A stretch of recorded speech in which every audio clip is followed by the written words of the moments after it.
राधे श्याम। जय माँ गंगे, जय जमुने, जय तीर्थयार प्रयाग। जीवन की इस अविरल यात्रा में मेरे कई जगह पड़ाव पड़ते हैं। 2024 में शुरू हुई इस भारत की यात्रा में, भारत पद यात्रा में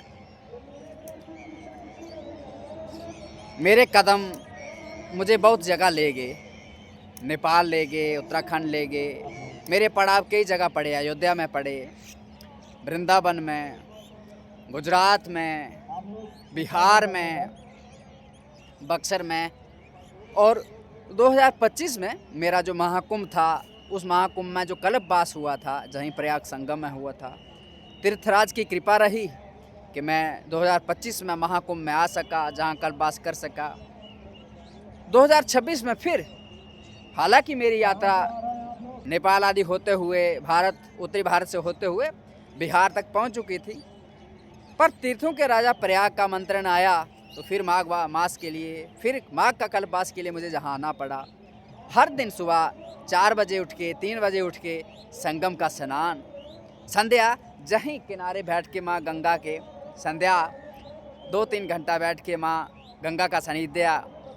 फिर कभी समय मिला तो अक्षय वट हुआ, संकट मोचन हनुमान जी हुए, लेटे हनुमान जी हुए। इसी तरह करते करते मेरा एक माह बीत गया। ये भगवती गंगा है, जिनका वो किनारा है, पावन तट है, जहाँ सदियों से न जाने कितनी अतृप्त आत्माओं को तृप्ति मिली है। कहने के लिए तो ये एक जलधारा है, लेकिन जो भाव है, उस भाव में माँ का प्रेम है, माँ की कृपा है, माँ की करुणा है। ये जो बस्ती आपको दिखाई देती है, ये कई सालों से बसाई गई नहीं है। बस 1 महीना पहले लोग आते गए और झोंपड़ियाँ बनाते गए। अब जो लगता है न जाने कितने ही वर्षों से ये एक बस्ती बसाई गई है। ये बस्ती नहीं है, बस 1 महीने का पड़ाव है। हमारी जीवन की जो यात्रा है, 12 जो महीने हैं, उसमें से 1 महीने का पड़ाव है माघ मास, जिसे कल्पवास भी बोला जाता है। और हर दिन और हर साल देश के विभिन्न भागों से लोग जहां आते हैं, स्नान करते हैं, माँ गंगा के दर्शन करते हैं। और बीच बीच में कोई तो भंडारा कराता है, कोई दान दक्षिणा देता है, कोई कुछ करता है। और मेरे जैसा जो अंकिंचन है, वो भगवती गंगा के किनारे आके सुबह स्नान, संध्या माँ के वंदना और इस तरह से जीवन यापन करता है। मेरी इस अविरल यात्रा में ना जाने मुझे मेरे कदम, मेरे ठाकुर जी कहाँ कहाँ ले जाएंगे, ना जाने किन किन संत भगवान के दर्शन होंगे, ना जाने किन किन भगवत पार्षदों का प्रसाद पाने को मिलेगा, ना जाने कहाँ कहाँ किस पेड़ का आश्रय मिलेगा, ना जाने कौन किस रूप में नारायण मिलेगा। इस अविरल यात्रा में मैंने अपनी यात्रा को रोका और तीर्थों के राजा प्रयाग का सानिध्य स्वीकार किया। शास्त्रों में कहा गया है, जब माघ मास आता है तो माघ में जितने भी तीर्थ हैं वो सब, और देवता गण भी जहाँ प्रयाग में आते हैं, स्नान करते हैं और अपनी कृपा अपने जनों को बिना किसी पूजा अर्चना के प्रदान करते हैं। जीवन की इस यात्रा में हम आज के समय में इतना खोए हैं, इतना उलझे हुए हैं दौड़ धूप में, कि हम ना जाने कैसे इस जीवन को जी रहे हैं। मैंने जो अनुभव किया, देखा, जिया, एक शांति, एक सुकून। और साल के 12 महीनों में जो लोग निरंतर कुछ करते रहते हैं, अगर वो एक महीने का समय निकालें और भगवत अर्पण करें और भगवान के सानिध्य में अपना जीवन बिताएं, तो उनको जीवन जीने की एक नई दिशा मिलेगी। सुबह शाम की, दिन रात की, हर छोटी बड़ी ज़रूरत से दूर, उस हलचल से दूर, सब संबंधों से, रिश्तों से दूर, रोज़मर्रा के खान पान से दूर, जहाँ भगवती गंगा के किनारे, तीर्थों के राज प्रयाग का संगम, प्रयाग का सानिध्य। और इतना ही नहीं, जहाँ पर कई सालों से, वर्षों से कल्पवास कर रहे साधक जन, संत जन का सानिध्य मिलता है और जीवन में आपको प्रेरणा देता है, एक नई दिशा देता है। मैंने जो भी जीवन से सीखा उन संतों के, उन साधकों के सानिध्य से ही सीखा है। अभी तक मुझे कोई ऐसी किताब नहीं मिली जिसको पढ़ने से मुझे लगा हो कि मेरा जीवन संपूर्ण हो गया, मैंने सब कुछ सीख लिया। मैं हर दिन चलता हूँ, हर दिन मेरे कदम इस भूमि के कुछ फासले को तय करते हैं। जहाँ रात्रि पड़ती है वहाँ विश्राम होता है, ठाकुर जी की जैसी व्यवस्था होती है वहाँ प्रसाद होता है। पर इस शरीर पोषण के लिए मुझे चाहिए कितना? बस दिन भर में एक बार। जल प्रकृति हर जगह प्रदान करती है, ये वसुंधरा, ये भगवती धरती, हर जगह कुछ ना कुछ व्यवस्था की हुई है। और जब भगवान के आश्रित हों तो वो क्या करने में समर्थ नहीं है। विषयों की तो बात ही क्या है, ये पक्षी न जाने कहाँ से बस इस कल्पवास के जी आते हैं, पर इतना पेट भर के पाते हैं कि एक महीना के लिए जहीं डेरा लगा लेते हैं। जब भगवान इन पक्षियों का ध्यान रखता है, हाथी कहीं फावड़ा नहीं चलाता, फिर भी वो 300 किलो भोजन खाता है रोज का, उसे कौन देता है? वो मेरे नारायण ही देते हैं।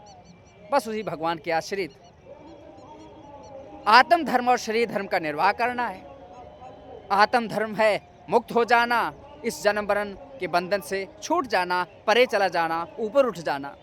और शरीर का धर्म है जहाँ जिस कुल देश गांव में इसने जन्म लिया है, उस समाज का जो लिया है वो वापस करे। वो सेवा कर्म हो सकती है, धन हो सकता है, ज्ञान हो सकता है, जो भी सेवा बने वो सेवा करके जो भी समाज से लिया है वो वापस दे।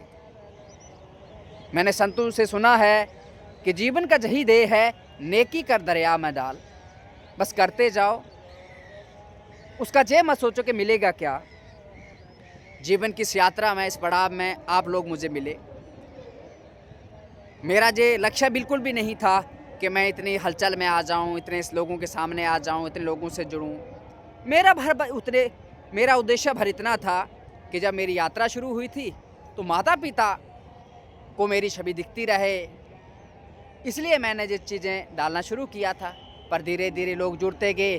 अब एक छोटी सी जिम्मेवारी हो गई है और इस जिम्मेवारी में पाता हूँ कि शायद कुछ शब्द मैं जो संतों से, शास्त्रों से अपने जीवन में उतारने का प्रयास करता हूँ, जब वो आप तक पहुँचते हैं तो कुछ ना कुछ सिखाते ही हैं।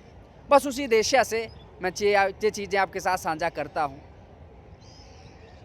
ये जो यात्रा है ये दिनों की नहीं है, ये महीनों की नहीं है, ये सालों की भी नहीं है, न जाने कब तक है। शायद मेरे पूरे जीवन की, जब तक इस शरीर में श्वास रहे, तब जब तक प्राण रहे, तब तक शायद कदम बढ़ते रहें। अब शरीर साथ दे रहा है तो शारीरिक यात्राएं हो रही हैं, और जब शरीर साथ ना देगा तो मानसिक होंगी, और जब मन भी साथ ना देगा तो आत्मा की होंगी। पर ये यात्रा रुकेंगी कहाँ? ये कभी रुकने वाली नहीं है।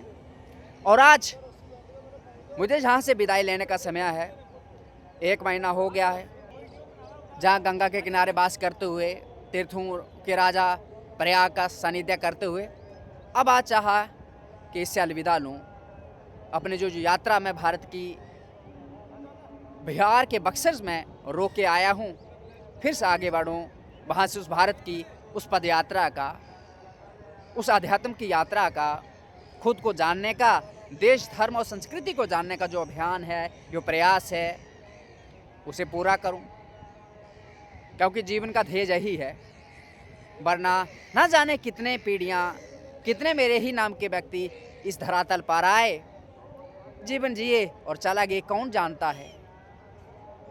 ना देश का ही कुछ कर पाए, ना धर्म का ही कुछ कर पाए, ना संस्कृति का। पर मुझे सार्थकता इसी में लगती है कि अगर मैं जीऊँ, 1 साल जीऊँ, तो मेरा जो प्राण है, मेरा श्वास है, इस देश, इस धर्म, इस संस्कृति के लिए लगे। इसलिए अभी तक जो भी आप जन मुझसे जुड़े हैं, मेरा प्रयास यही रहता है कि जो भी मुझसे सेवा बन पड़े इन वचनों के माध्यम से, मैं आप तक उसको जारी रखूं।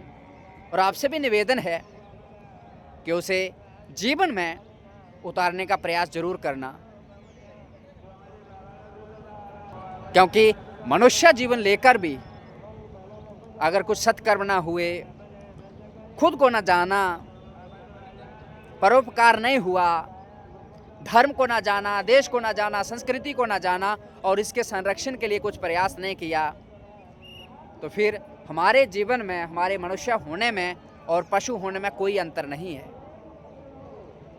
पर आपने थोड़ा सा हट के देश, धर्म, संस्कृति के लिए कुछ प्रयास किया, परोपकार किया, सेवा के लिए इच्छा रखी, कर्म किया, खुद को जानने का प्रयास किया, तो आपने उस ध्येय को सिद्ध कर लिया जिसके लिए जे मानव का शरीर धारण किया था।